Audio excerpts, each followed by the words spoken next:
Perhaps the question first occurred to you in the toy aisle when you were picking out a present for the kid in your life. Or maybe it was when you were cleaning out your old toys from the attic of your childhood home that you asked yourself, how did stuffed bears come to be called teddy bears, anyway? If you're enjoying this story about the origins of teddy bears, don't forget to like, subscribe, and share with your friends. There's plenty more fascinating history to come. And if you love learning quirky facts like this, hit that like button, subscribe for more, and share this video with anyone who's ever hugged a teddy bear. It's a story involving President Theodore Roosevelt, a bear hunt, a political cartoon, and a candy shop owner in New York.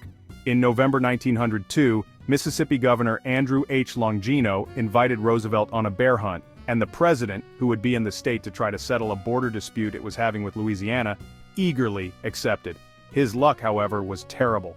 For the first few days, there was not a bear to be found near Roosevelt, let alone shot. Anyone on the hunting party who did spot an ursine was forced to hold their fire. According to biographer Edmund Morris and Theodore Rex, Roosevelt insisted on first blood, writing ahead of the trip, "I am going on this hunt to kill a bear, not to see anyone else kill it." Roosevelt had an interesting history with bears.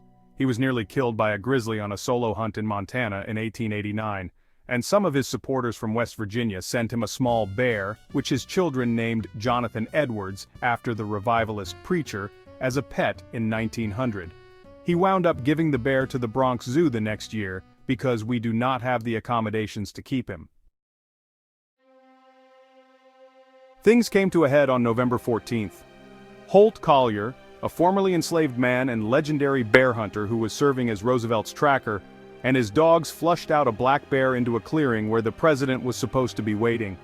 The dogs chased the bear into a pond where, Morris wrote, Collier threw a lariat over the shaggy neck and pulled tight, and cracked the bear's skull with the butt of his gun, carefully because he wanted it to stay alive. Unfortunately, Roosevelt was not where Collier thought he would be. After waiting in the designated area for hours, the president and his hunting companion assumed no bear was coming and returned to camp for lunch. A messenger was dispatched to get Roosevelt, who rushed back to the scene to kill the bear, but when he saw that the scrawny creature was tied to a tree, he refused to shoot it. Someone else ended up killing the bear, not with a gun, but with a knife.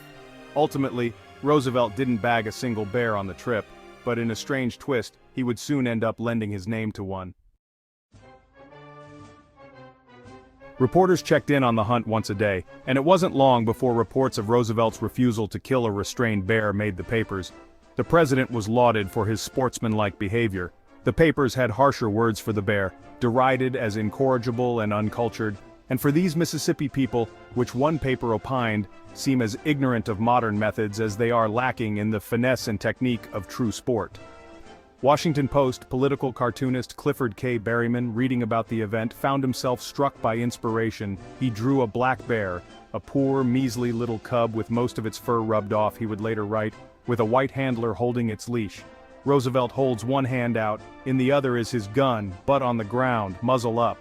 The illustration appeared on November 16, 1902, and was captioned, "Drawing the Line in Mississippi." I drew the cartoon of it from the description as sent by the Associated Press, Berryman recounted later. One senator thought it so good that he phoned to me and asked me to make another bear cartoon when Roosevelt returned to the city. The resulting illustration, published November 19th, was captioned, "After a 20th century bear hunt." It seemed to make a hit, Berryman said, with the result that I continued the bear in all future cartoons in which the president appeared. The bear got more adorable with time. You can see all of Berryman's bear illustrations in this collection from the Theodore Roosevelt Center. As Berryman created illustration after illustration featuring Roosevelt and an adorable bear, Morris Mictum sensed an opportunity. The Brooklyn-based candy store owner had his wife Rose hand-sew a cuddly stuffed bear, which he placed in their store window. It quickly sold. Rose made more, ultimately selling so many that the Mictums began mass-producing what they called Teddy's Bears in 1903, apparently with Roosevelt's blessing, though the president apparently believed the toy would amount to nothing.